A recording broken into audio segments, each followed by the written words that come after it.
Здравейте, аз съм Илия Златков. Днеска ще ви покажа как мога да влезете в Minecraft Pocket Edition без нищо, без мод в Hunger Games. Значи, Play или шпиля на немски съм го направил. Значи, и тук в фронта, където пише, сега в момента го имам Hunger Games. Аз мога сега да го изтрия, например, за да ви покажа как е или така. Седно, че го няма. Значи, така се влиза в Hunger Games, винаги, веднага се влиза в Hunger Games, без забиването, моя интернет е малко по-силен. Така се влиза, така се махаш лесно.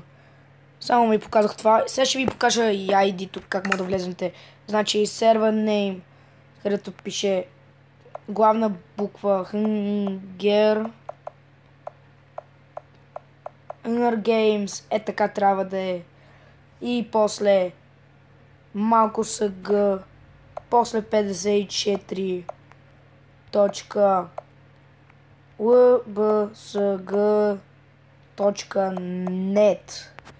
Значи, това е. Само порта не трябва да го сменяте. Той трябва да се е 19132. Значи, така е. Това ID-то и това. Hunger Games и sg54 lbsg.net. Така трябва да е. Значи го виждате, да. Сега давам тук и веднага влизам верене. Значи, аз съм влизал един път, Bed Wars, Skywars, в момента забива при тях или нещо.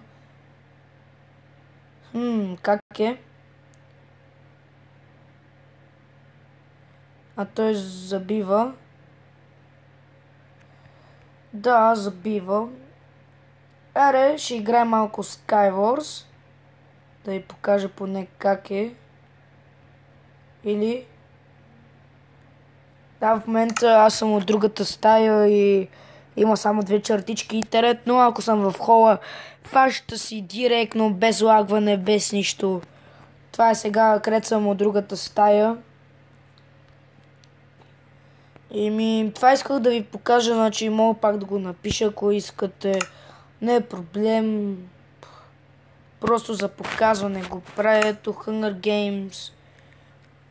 13602 се джойнват, 600 стана. Тук само си влизате спокойно и веднага ви пише готово, така бъл терен. И така, ако ви харесва това видео, лайк, и там сега където виждате скрин рекордър, не знам как се използва, значи искам да правя фейскам, ама не знам как се ползва в момента. Това, не знам как се ползва, но ще видим с фейскем как е, ще ме видите, хем ще играем, хем ще ме виждате от камерата и така, ако ви харесва това видео, лайк, показах ви Hunger Games, друго какво да ви покажа, ще се видим утре. Чао!